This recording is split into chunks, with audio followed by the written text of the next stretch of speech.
for joining today's Hastings Center event, Love and Loss with Amy Bloom. We will begin in a few minutes to ensure attendees have enough time to join. Thank you so much for your patience.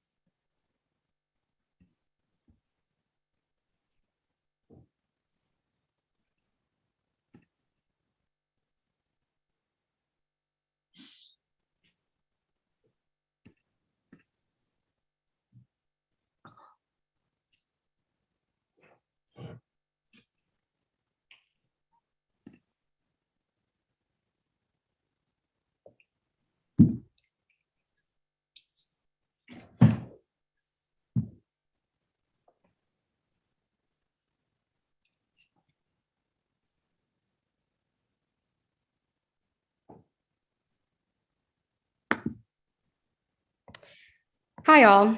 Thank you for joining the Hastings Center event, Love and Loss with Amy Bloom. This event is being recorded and will be available at the Hastings Center website later today for viewing. It is now my pleasure to introduce Dr. Mildred Solomon, President of the Hastings Center, who will be guiding today's discussion.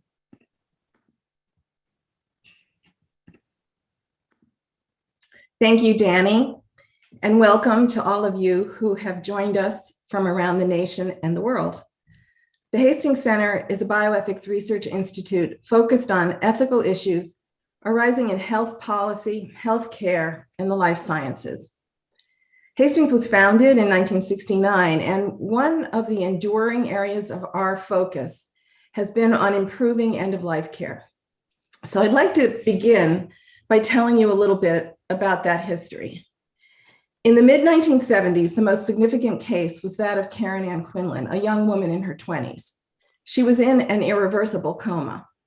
Ms. Quinlan's parents insisted that she would not want to be maintained on a ventilator if there was no prospect of recovery. But her doctors were worried. Would disconnecting her ventilator be the same as murder? The New Jersey Supreme Court answered that question. In its landmark 1976 decision, the New Jersey court determined that patients have a legal right to refuse unwanted treatments. And that goes even for patients like Karen Ann Quinlan, who are incapacitated. Incapacitated patients have that right, but of course it has to be executed through loved ones who are most likely to understand what the patient herself would want. Troubling cases like Quinlan continue to make their way into the courts, and the Hastings Center recognized that we could be helpful by providing ethical guidance to inform the law. In 1986, and again in 2013, the Hastings Center developed guidelines for hospitals and healthcare professionals that are now the norm across the country. We offered guidance about how best to honor patient and family wishes near the end of life. In 1990, another case progressed, and this one went all the way to the US Supreme Court. Our guidelines were cited there in Sandra Day O'Connor's concurring opinion. Through all these efforts, today, a patient-centered ethic is now well established. Patients have a constitutional right to be free of medical interventions they do not want. But of course, there's still an awful lot more to do. And much of what has to happen outside of hospital walls in the community. Like a lot of other wealthy countries, the United States is an aging society, which means that there are more people over the age of 65 than under the age of 15. And with that demographic shift comes the increased burdens of chronic illness, including the growing prevalence of Alzheimer's disease and other forms of dementia. Currently in the United States, 6 million people have some form of dementia, and over 11 million people are providing unpaid care to a loved one with dementia.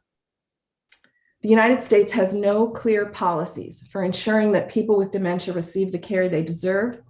What care is provided is done so through home health, and that's available only to those with the financial means to carry the exorbitant costs on their own, or it's covered by Medicaid for care in nursing homes. As a nation, it's an understatement to say that we are in urgent need of policies to ensure the support of frail elders and those with dementia. In the coming months, the Hastings Center will be issuing a report on dementia policy, so be on the lookout for that. But today, we're not going to focus on policy. Instead, we have the opportunity and the privilege to hear about a very personal, very moving story about one family's experience. I have the great privilege of speaking with novelist and short story writer Amy Bloom, whom I'm going to introduce in just a moment. But first, I'd like to tell you a little bit about her. Ms. Bloom recently published In Love, a memoir in which she recounts her husband Brian's receipt in his mid-60s of an Alzheimer's diagnosis and his insistence that she help him end his life before the disease could rob him of his memories and his own sense of self. Access to what proponents call medical aid in dying and what opponents call assisted suicide is now legal in 10 US states, plus the District of Columbia. But for reasons Amy will explain and I will discuss with her, Brian did not meet US eligibility criteria. Ultimately, Brian and Amy traveled to Switzerland, where she has discovered it is legal for Brian to end his life. He did so in Zurich, Switzerland in January 2020. Our conversation is going to raise a number of ethical issues. So when Amy departs our Zoom stage, so to speak, Hastings research scholar Nancy Berlinger is going to join us. Dr. Berlinger is an international expert on the ethics of end-of-life care and on the population level ethical challenges facing aging societies. She's going to discuss some emerging ethical questions about medical aid in dying in the context of dementia. So now I'd like to say a few words about Amy Bloom. Just before she joins us, Ms. Bloom has written 4 novels and 3 collections of short stories. Her first collection, Come to Me, was a finalist for the National Book Award, and her book, A Blind Man Can See How Much I Love You, was nominated for a National Book Critics Circle Award. She currently shares her talents with very fortunate students at Wesleyan University, where she is the Shapiro Silverberg Professor of Creative Writing. A former clinical social worker, Amy Bloom is an astutely keen observer of human relationships. And by her own account, her books deal with 4 themes: love, family, death, and sex, all of which appear and are braided together beautifully in her new memoir, In Love. Amy Bloom, would you please join us now? Hi, everybody. Hi there. Thank you very, very much for joining us today and for writing this incredibly moving book, telling us the story. It took a lot of courage. And it seemed like it was also a way for you to fulfill a commitment to Brian. So I thought maybe we'd start with him, and maybe you could tell us a little bit about Brian and how this was consistent or inconsistent or surprising or not as a decision given who he was. I think that Brian's decision about his life and the end of his life and his wish for me to write about it were all part of a very strong personality. This was an unwavering guy. There was not a lot of second guessing in his life. You know, he played football from the time he was 7 years old, and I would say he was always the captain. He was, as a friend of mine said, you know, he was a big dog. And, you know, he came into the room and you knew he was there, and he knew what he thought. And he had always thought about right to life and right to death issues. I mean, he is somebody who had worked as an escort for Planned Parenthood since he was an undergraduate at Yale until just about the end of his life. It really mattered to him that people had the right to choose, that people got to express agency and autonomy, and to shape their own lives. And then for him, after this diagnosis, to shape his death, because he felt that he was fortunate enough to have that opportunity. So it sounds very consistent with who he was. He, I say in the book that he lived by 3 principles: take yes for an answer, better to ask forgiveness than permission. And if there's going to be a fight, throw the first punch. And I think that's how he felt about Alzheimer's. Still, he was asking for your help. So it wasn't only his decision about his agency, but he was asking for you to help. So I can only imagine what that feels like. And I wondered if you could share with us a little bit about what your first reactions were and your thoughts over time. Well, when he first said to me a few days after he received the diagnosis, which I think was a little surprising to him, it was not surprising to me. It was terrible and shocking. I mean, it's as if you see the car heading right towards you and it hits you. You're not actually surprised, but you are everything else, right? You are shocked, you are stunned, and that's how it felt to me. And then after a few days, Brian said, you and I both know what Alzheimer's looks like. We've seen it close up in our family. That is not for me. The long goodbye is not for me. I want to be myself. I want to know all of you. I want you to feel that you still know me. And I would rather die on my feet than live on my knees. And he said, you know how I am, and you love me, and you're going to help me, which he was certainly right about those things. And I said to him in our first iteration, you don't have to do this. I will take care of you. I will look after you. I can manage. I can do it. We can do it. And he said to me very, very sweetly, he said, you're not hearing me. That is not what I want to do. That is not how I want to go. That is not how I want to shape this story. And we talked about it some more. And he said, I think I need your help to do it. Partially because I'm a much, even prior to Alzheimer's, Googling was not his strength. He was a certain kind of guy in his 60s, and tech was not his specialty. And I said, I do hear you, and I understand, and I will support you in your decision. And we will do what needs to be done. A lot of commitment there.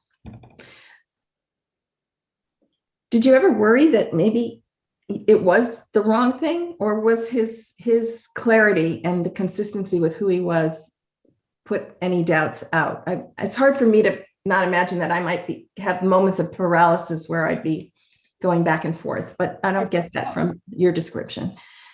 Well, moments of paralysis, certainly, simply through sheer anxiety and worry and the weight of everything, but not because I thought I was doing the wrong thing, and certainly not because I thought he was doing the wrong thing. I imagine if I were a different kind of person, I might have been deeply conflicted, or he might have been deeply conflicted, but we were not. And partially, I think, because we had seen Alzheimer's close up, and we had seen the long and terrible decline of a very close person in our extended family. And we knew what it looked like, sort of up close and personal, and in terms of people's day-to-day lives. So that helped. And also, Brian was not afraid. He was not afraid of his death. He was, as he said, if I could choose not to leave, I would choose not to leave. But with Alzheimer's, I will be leaving you too soon anyway. It's not a choice between leaving and not leaving. It's only about how I leave. And that was certainly persuasive to me. I mentioned in my opening that medical aid in dying is now legal in 10 states and the District of Columbia. So would you explain to people what you learned about why Brian was not eligible in the United States?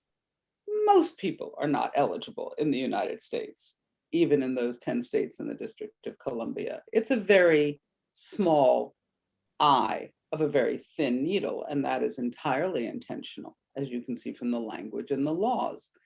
So if you have a terminal disease and you have two physicians attest that you will be dead in 6 months from the time you apply for physician-assisted suicide, you can then proceed to interviews in which you continue to express that strong wish, usually 2 interviews in person and 1 written.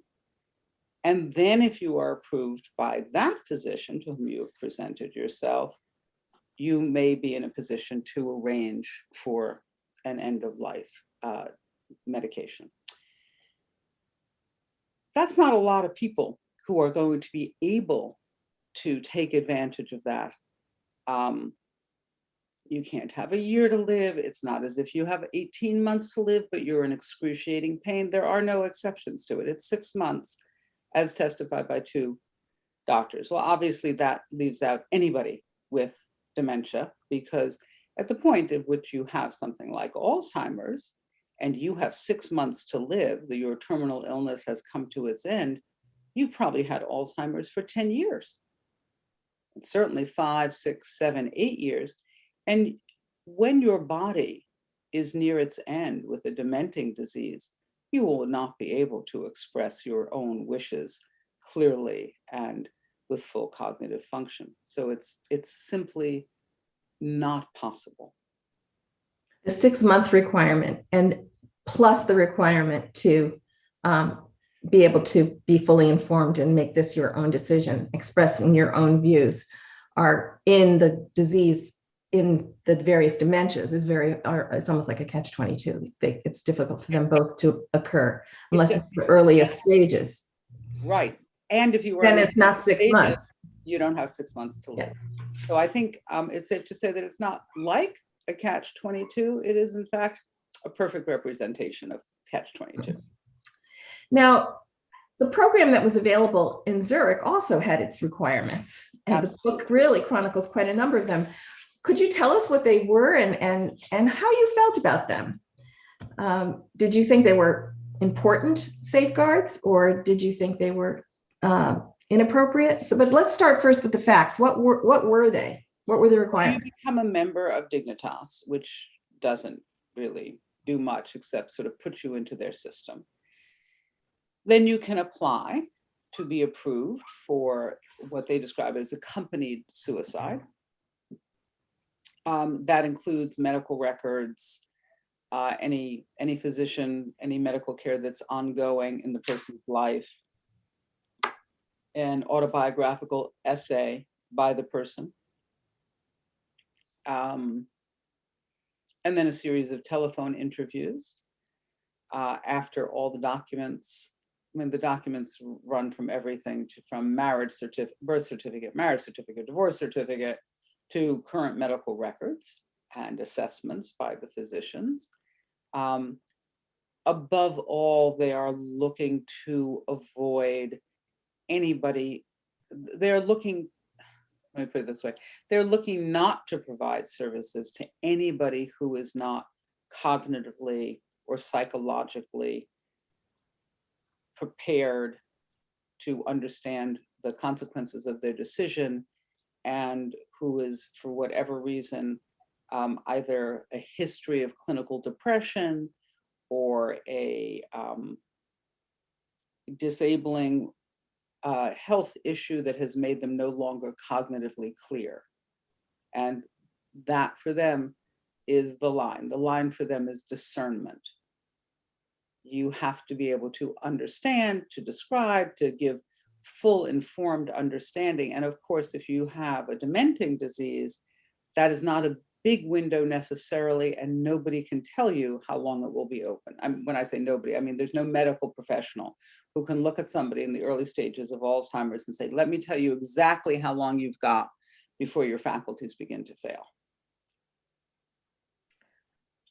And how did, that doesn't sound that different from the narrow opening in a thin needle that the metaphor you used to describe our regulations, in that discernment seems quite close to cognitive capacity.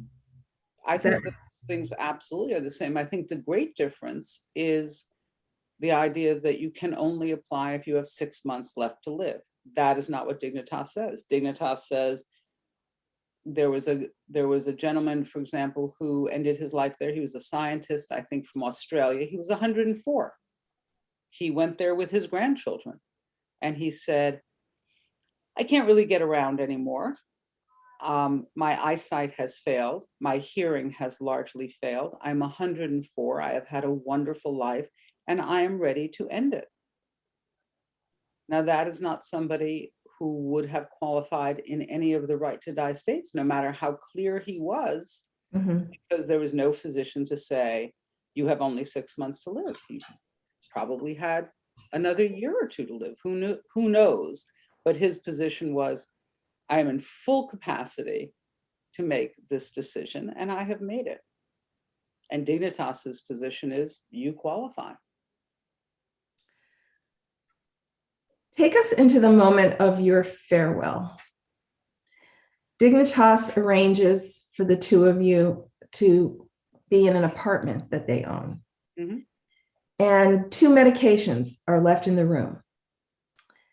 And he's told repeatedly, this has happened before, they bring it into the room and he can take it or not take it. This is the moment or the time that he is going to take it. Can you paint that scene for us and what it was like? Yeah, I mean, I feel like, yes, they do leave an antiemetic, which is an anti-nausea medication so that he won't throw up the sodium pentobarbital later. And they say, you've got about 45 minutes. And if at the end of the 45 minutes, you don't feel ready, please tell us. If you have changed your mind, please tell us. We will be very supportive of that. We appreciate that. Please have no concerns. We'll be glad if you've changed your mind. It's absolutely fine. But if you take the antiemetic and you wish to take the final dosage, then you will have, a window of time, less than an hour, in which to do it.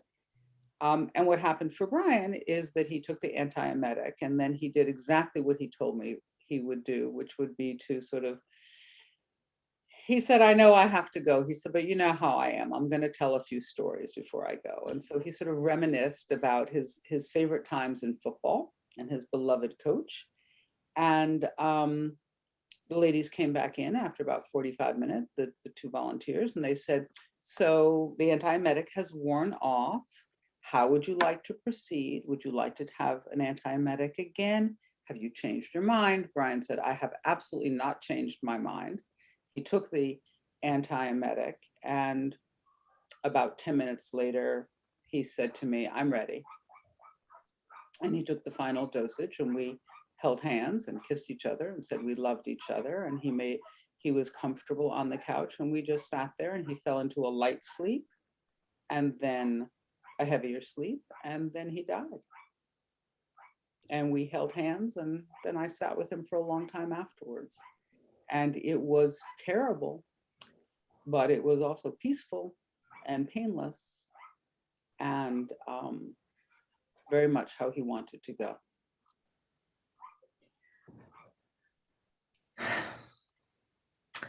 I was very moved by the way you considered the impact of this decision on others, the way you and Brian considered the impact on others. You described that he wrote notes to each of your 4 granddaughters to help, I guess, to explain his absence, but also to say goodbye. Could you talk a little bit more about that and the impact, the worries, concerns, care that you had about others in your family? Yeah, I think probably anybody who has had to provide care for somebody who is seriously ill understands that you sort of carry a bushel basket of cares and worries, and you periodically have to prioritize them. I knew that it would be a terrible loss for all the little kids. I also knew that they were much loved and much cared for, and that they would not be ruined by this grief. and I appreciated his wish to leave them little notes. And he also wrote notes to my children and also to his siblings and his mother. They were not long notes. And I think for him, the most important thing was getting the deep and heartfelt support of his mother, who was a devout Catholic. And that, I think for him and for me, that was essential. And we were both so grateful. And she was just a rock star in terms of support and clarity. And again, and I think Brian got this from both sides of his family, she did not waver. She absolutely understood his decision. When we talked to her about it, I told her first, because I just thought if it went badly, I would like to spare Brian that. And she took my hands and she said, I have been praying about this all night. I barely slept. She said, I am so relieved. She said, I know what this disease looks like, and I did not want that for my boy. Notes to the grandchildren and the siblings, a pre-conversation with his mom. You sum up many of the things that you did to prepare your family. And then a sentence jumped out for me. You tell all these things, and then you say, this is the best we can do. Mm-hmm. And I love that you put it that way, implying to me anyway, that there's no perfect way to do this. There is not. I feel like one of the things that the process with Brian and the loss of Brian really underlined for me is that, and probably the pandemic too, that forgiveness is important. I mean, I had people who said idiotic things to me after Brian's death. Things that if you wrote them in a dark, witty sitcom, people would be like, oh, that's a little far. That's a little much. But no, people actually say these things. And I just felt that my job was to be okay with it. That everybody deals with grief in their own way. Everybody confronts mortality in their own way. And my wish, if I can, is to be supportive and not leap to be offended or judgmental or contemptuous or anything unkind if I can help it. I can't always help it, but I work on it. At one point in the book, you describe a photo of you and Brian during what is going to be your last Christmas together. And you say he was in his father's jewel-toned silk robe. Mm-hmm. And you say you looked like, quote, an old woman on a long train ride, barely sitting up. Oh yeah, I mean, I looked the way I felt, and I think in some ways he looked the way he felt too, which is he was wrapped in his father's very grand, very louche, very glamorous Italian silk robe, and he was ready. Also, as he said, we hadn't yet gotten the final date for Dignitas. I mean, so that we knew it was coming, but we didn't know when. And his view was, it's not tomorrow. Let's do what we're doing.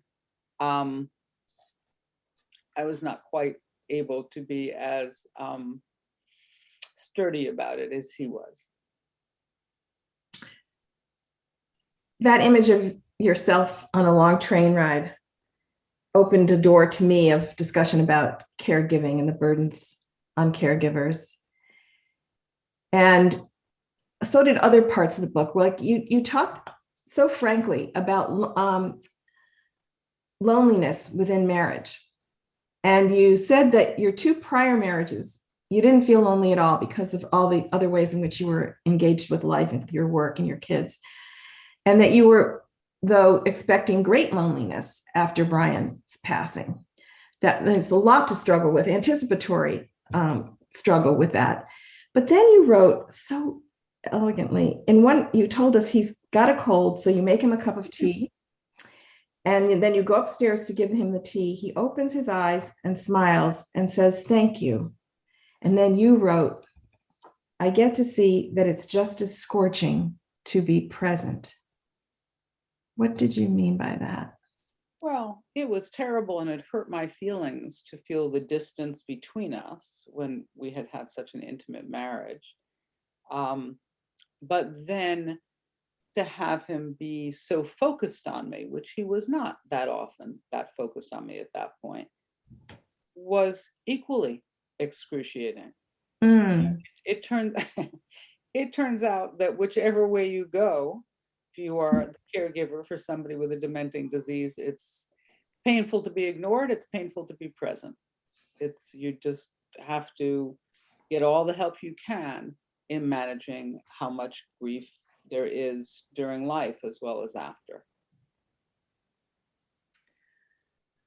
I read somewhere, or maybe it was in this book, that you said that your books rarely have villains. There's rarely villains in the story, but frankly, there were 3 villains in your story, and they were all physicians. So can you tell us, in what sense did you mean that they were villains? In what way were they impediments? And well, I mean, I think fundamentally they were people. And I think that their personalities honestly dominated their behavior. And I think that if you grow up in a family in which nobody is a physician, like me, one expects doctors to be better than people. But it turns out not always. They are, in fact, people. And they are people whose husbands themselves may have debilitating diseases that affect their cognitive function. So those are not people who are necessarily going to help you. Or they may be people who are very defensive about their behavior and a little lack of diligence, and are going to stand by their decision because, after all, they're the doctor and you are not. Or they are a very good-natured internist who could not bear, apparently, to consider that his patient had a dementing disease, and therefore he did not consider it. It doesn't make them monsters. It sure didn't make them heroes. well, anyone interested in this needs to work with physicians. You mentioned that very early in our conversation. And there are probably a lot of physicians listening in on this conversation. Do you have any advice, anything you'd like to say to physicians Although in your experience? Sure. And although I certainly wrote about the physicians who had created difficulties for us and who were not helpful, there are tons of medical professionals in my life and who were in Brian's life who were enormously supportive, kind, helpful, well-informed, and useful guides. I know that for many physicians, especially people closer in age to me, death is the enemy in med school. Death is what you beat back. And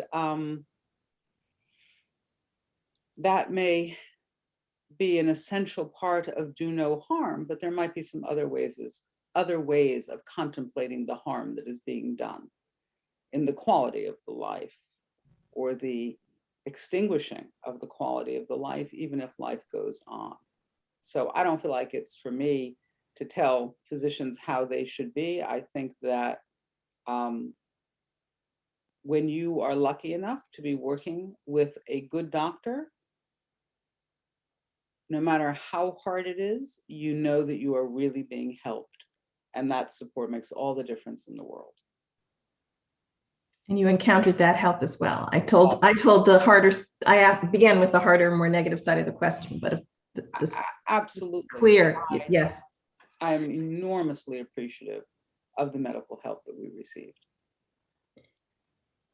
Amy, we're about to close this part of the event, but I want to give you a chance. Is there any final comment that you want to make, or thing that you hope people will take away from your experience? Well, I think what Brian really wanted with the book was that maybe people would give it to somebody in their family or to a friend, especially for people who were older, and say, maybe this is something to talk about. Maybe this is something to begin to plan about. Not that by any means anybody needed to make the decision that he made, but that it might encourage people to think about their decisions and to look at the process and to begin to understand what was available, what is not available, and what their own wishes were. I mean, I think that one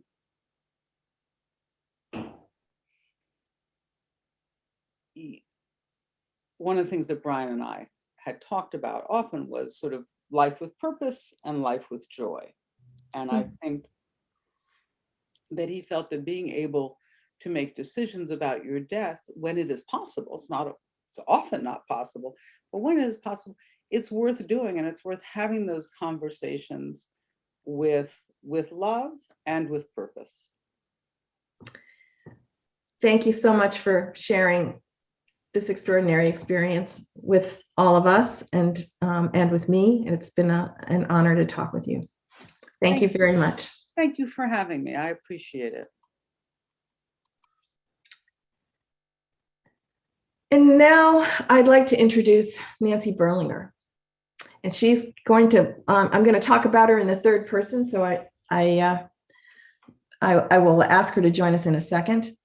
She's a Hastings research scholar whose work focuses on population aging and end-of-life care. She led the team that updated the Hastings guidelines that I mentioned in my opening in 2013. And since then, she's been leading a portfolio of studies focused on the ways our society can build more robust financing and more socially responsible policies, including new forms of housing and social support for older Americans.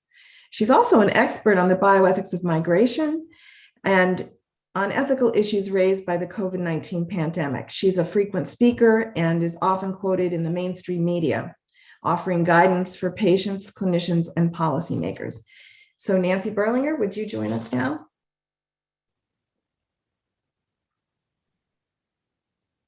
Delighted. Thank you. Thanks very much.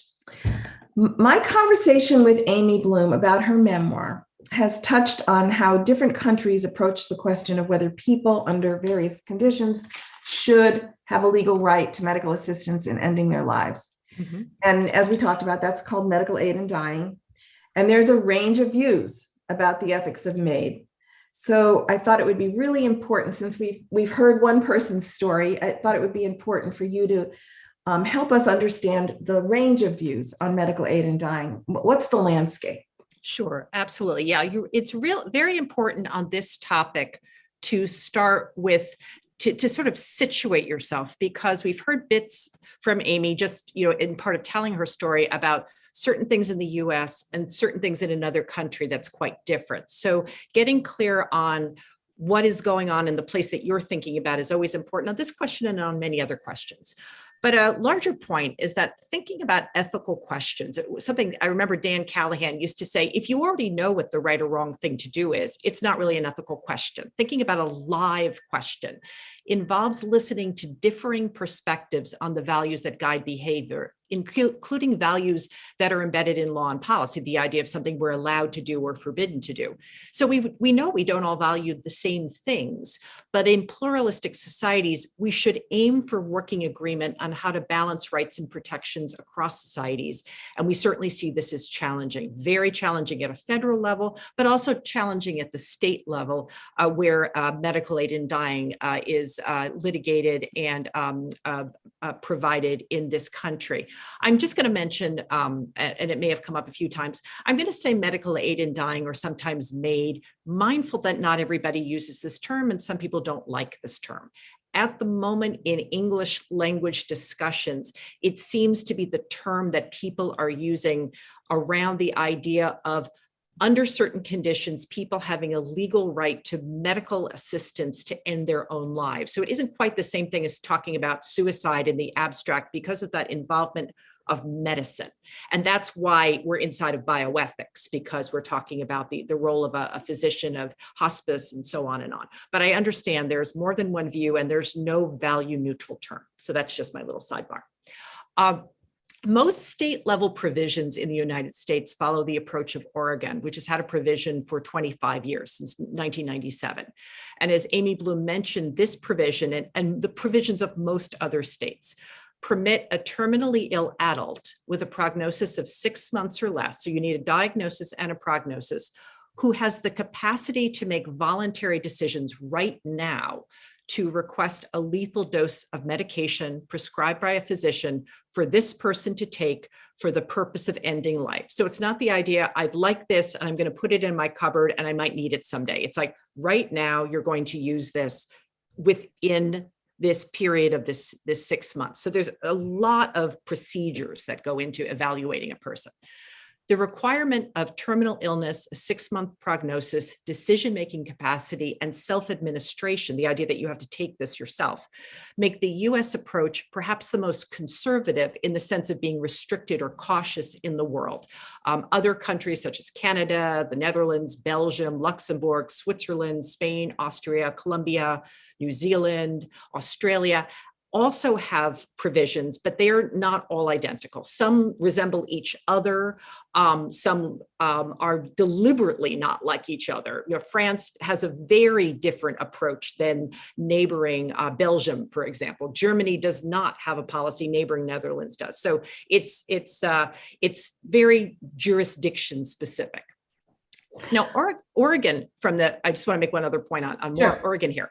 Oregon, in addition to having the longest standing provision, also posts its data. And that's quite important because that means that there's a data set for 25 years that people have used all over the world. No matter how they feel about this issue, the Oregon data tends to be used. And so that you can go on their website, it'll tell you how many prescriptions were requested in a year, how many deaths occurred under the provision, and so on. And these reports show that the use of Oregon's provision reflects less than 1% of annual deaths in that state. So that means that nearly everyone who dies in a state with medical aid and dying provisions in the US, because this tendency follows from Oregon, does not choose to use these provisions. It doesn't mean that they were against them. It means it wasn't important to them. It wasn't the thing that they valued. MAID seems to be of greatest interest to people who value control in their own lives and who want to control the timing and circumstance of their death. That is from interviews that have been done with people who have requested a provision. And also, this is one other thing that you hear about in research in Oregon and California and also in other countries, is that most people who ask about a provision don't request them. The existence of a provision, the fact that it's legal, seems to be a kind of icebreaker. It may help a patient start a conversation about what they're worried about, but they do not actually ask for a prescription. And the reason I mention this is because conversations about death and dying are often imagined as difficult conversations, hard for both sides to start. And people may say, I wish my doctor would talk about this. Is it okay to bring this up? And yet we want doctors to listen to their patients. We want patients to feel free to say what is on their minds. So this wasn't a goal of these provisions, but it seems to be a consequence of them. Nancy, just to put a finer point on it, I mean, it's really great that you brought up the fact that very few people actually decide to use this provision or this to take this step. And you said the 1%, I think. Less than 1%. I'm not sure it's only that people don't think it's important. It might be that they think it's important to have the option, but then they don't want to execute on the option. So that's a bad verb in this context. Yeah. They don't want to act on the option. It is but having possible. the option might be reassuring, don't you think? It's possible. And, these are, there are a certain number of researchers who study people who even think about this, but research that goes on in states that have medical aid and dying provisions, research that goes on in dementia clinics. When you ask people may bring this up as a way of getting to an issue that they're worried about. But it does. This also is the case in the Netherlands too. Doctors who will literally go to people's homes to have these discussions will say. They tend to say 1 in 10, of every 10 people who ask about it, one person actually asks for a prescription. So there's this, it just goes to the fact that this is not whatever you think you might want, it is not necessarily what it's like when you're actually facing a situation. So that people when I've talked with people completely separate from medical aid and dying about hospice, they'll say it's one thing to be philosophically for hospice and ending cancer treatment. It's another thing to actually make a choice to do those things. So some of these things, people don't realize what's on their mind and what they want to talk about until they're facing something. Okay, well, you've kind of laid out what the landscape is, especially in the U.S., and told us that it's different in other countries. Say more about the ethics. What are the ethics? Because people do have very different views on the moral correctness of these laws. So what about the ethics side? What are the ethics arguments? We tend to, when we think about this issue, not just in the United States, but the United States is often viewed as an autonomy society, a self-determination society, that these are very Western inflected and especially American values. But also because of the way our decision-making, such as you talked about at the beginning, the Quinlan and the Cruzan cases, because we have these protections for the right to choose whether or not to have medical treatment, the idea of being able to refuse life-sustaining treatment, including if it will shorten your life, it will hasten your death. We tend to frame a lot of questions in the end of life space around individual choice. Now, there's two problems with this. One is that there are a lot of constraints on our choice, such as whether you have the means to pay for the care you want. So our law is really about medical technologies. It's not about, I want home care, therefore I get it. That's a separate social policy problem. But there's also the fact that individual choice isn't everything when you're thinking about policies that affect populations and people with different values. So I think it's helpful to understand some of the objections to MAID. Now, we tend to think about two situations. One, these are both called in principle objections. I object to this in principle. I don't like the idea of it full stop. If I believe that ending one's own life under any circumstances is wrong, I will never choose to use this kind of provision. If I value living in a society where disagreement is tolerated, I acknowledge that my beliefs are not held by anyone. So there's the idea of it's my choice not to do this, to participate in this in any way. But if I believe in pluralism, I realize, well, my views aren't everybody's views. I recognize this. So that's one form of how we accommodate in principle objections. Now, if I'm a doctor, because that's that medical in medical aid in dying, and I believe that my involvement in a provision is not consistent with my professional ethics, it's not my idea of what a doctor should do, then I will never write a prescription. No doctor is forced to participate in this, no hospice, no hospital. I may or may not refer patients to other physicians to talk about MAID, or I may say, I don't even think I should do that. So this is the thing that physicians in jurisdictions where you have a provision have to think about. They can't just decide, I'll never say anything. They have to be clear about because they're caring for terminally ill people. So they have to be very clear about this sort of thing. But because MAID provisions tend to involve long processes of discussion with medical societies and so on, it means that doctor knows that not everybody agrees with their vision of professional ethics, that there's more than one view. And sometimes it's what kind of medicine you provide. Do you care for a lot of dying people, or is this something you do very rarely, and so on. So these are at the level of the individual, the person, the patient, and that medical practitioner. But beyond this, there's a broader social objection that you sometimes see voiced, that MAID provisions normalize the idea that some lives or some conditions hold less value. This is sometimes called a disability critique, but it doesn't just come from people who are focused on disability justice. It could come from another perspective as well. It's connected to broader critiques of health and social policies that appear to devalue the lives of people who need care or who live with disabilities or other conditions. So whatever one's own position on medical aid in dying is, striving to improve the lives of people with disabilities and also people living with terminal illness, and not conflating those two, is ethically important for a society. We should be able to agree on that. Meaning that we should allow for multiple policies? Tell me what you mean by we should be able to agree with that.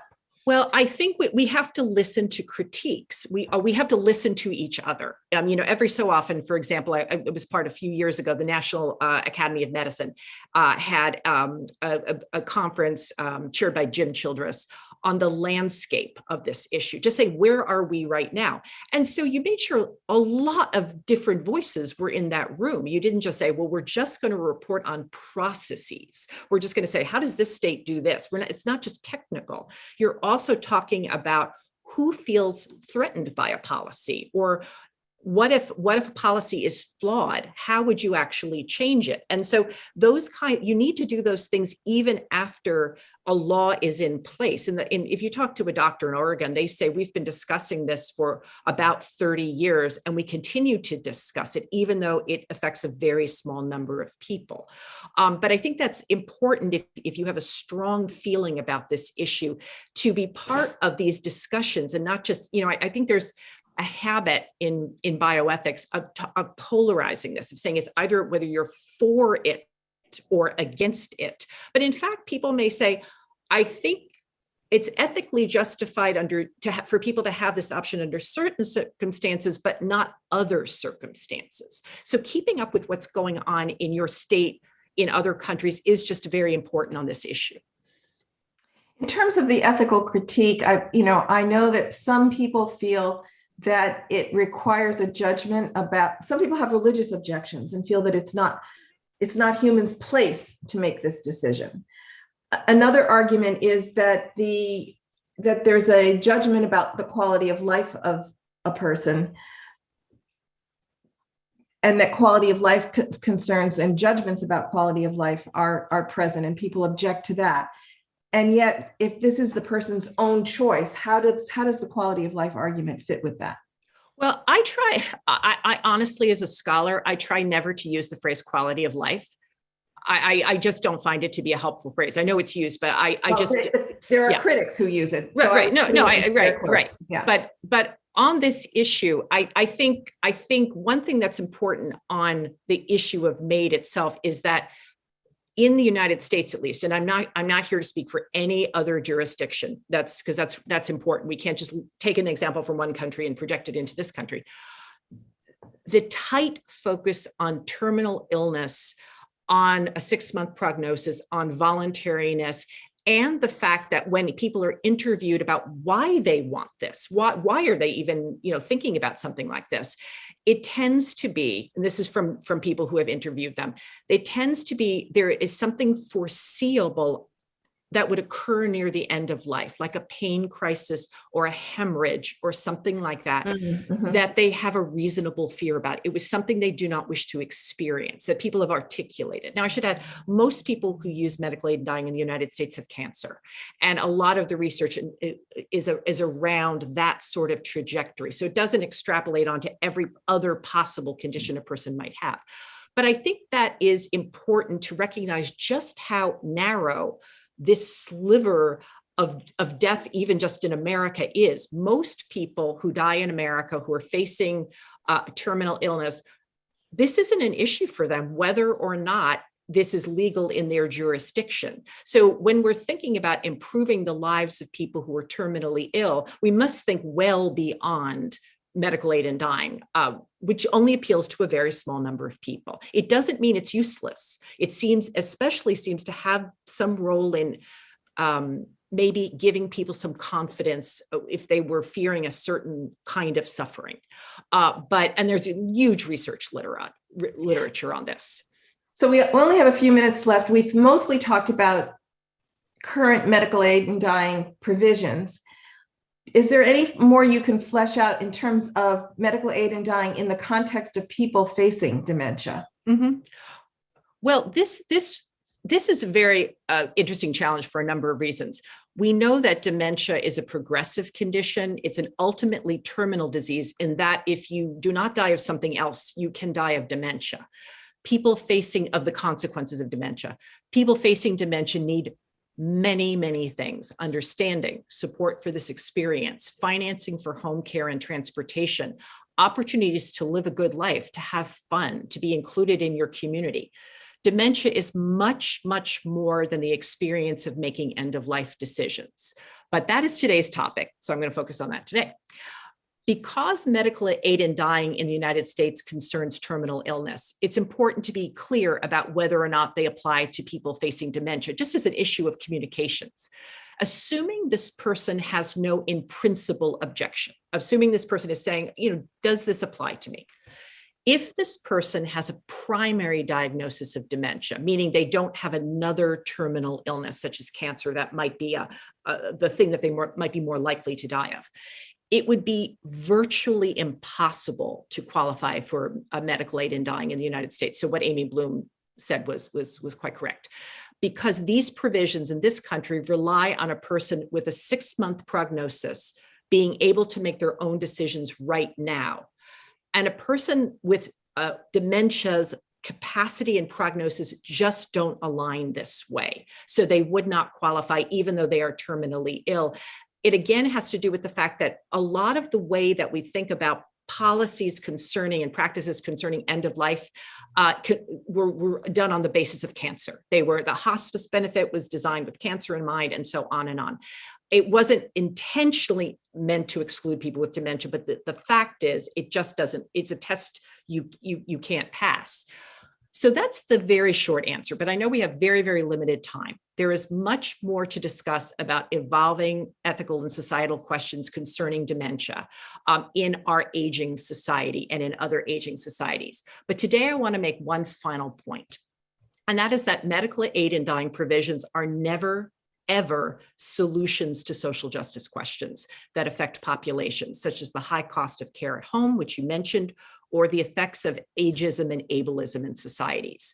So a parting thought to our audience, whatever you personally might think about what you might want if you were facing dementia, whatever it is, it's important as a matter of social justice to think about what else your society should do to help people live good lives and have good options throughout their lives.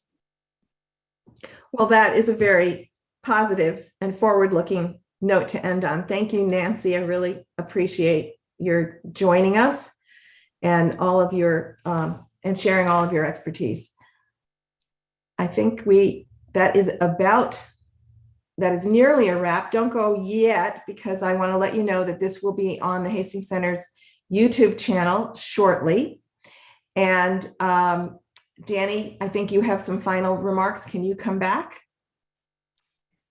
Yes, thank you so much, Millie. Thank you so much for joining us today. A recording will be available shortly on the Hastings Center website. And we invite you to continue this discussion online on Twitter with the handles @Hastings Center and @MZ Solomon. Thank you so much for joining. And again, the recording will be available later today on the Hastings Center website. Thank you.